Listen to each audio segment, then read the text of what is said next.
I have two questions. First, that in your 91 letter, you wrote that investors eventually repeat their mistakes.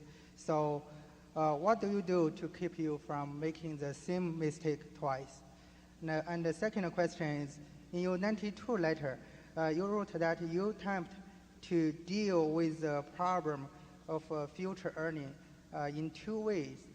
First is the business you understand, and the second is the margin of safety. And you said they are equally important.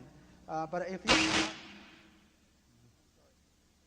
you cannot find the happy combination of faster growth at a low PE, which one do you think is more important, faster growth or low PE? That's my two questions. I think we were told by some higher authority which one was more important there for a second. Well, they're bound together. Obviously, if you understood a business perfectly, the future of a business, you would need very little in the way of a margin of safety. So the more volatile the business is, or possibility is, but assuming you still want to invest in it, the larger the margin of safety. I think in that first edition of Graham and Dodd, if I remember right, was it J.I. Casey used and said, maybe it was worth somewhere between 30 and 110 or some number.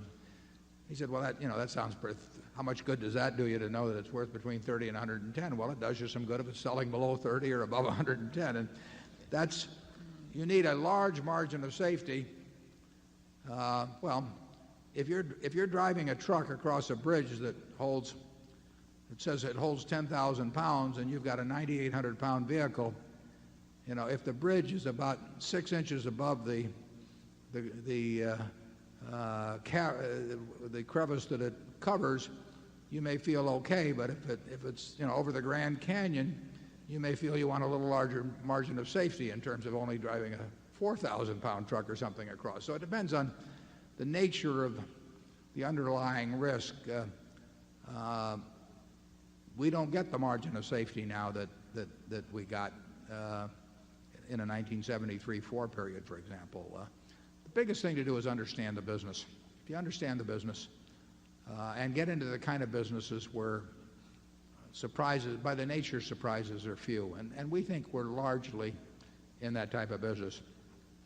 The earlier part about, I've said about learning from your mistakes, the best thing to do is learn from other guys' mistakes. I mean, it's like, Patton used to say, it's an honor to die for your country. Make sure the other guy gets the honor,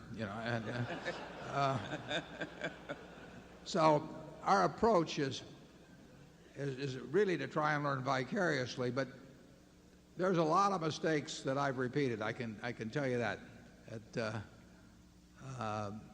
The biggest one, probably the biggest category over time, is being reluctant to pay up a little for a business I knew was really outstanding, or to continue to buy it at higher prices when I knew it was outstanding. So the costs of that have been in many, many billions, and I'll probably keep making that mistake.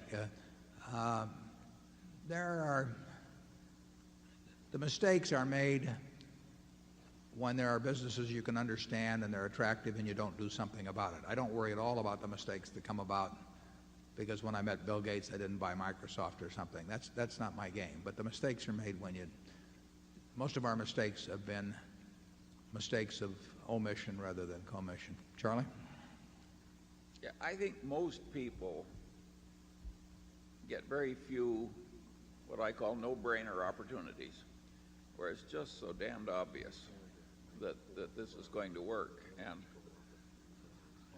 since they are very few and they may be separated by periods of years, I think people have to learn to have the courage and the intelligence to step up in a major way when those rare opportunities come by.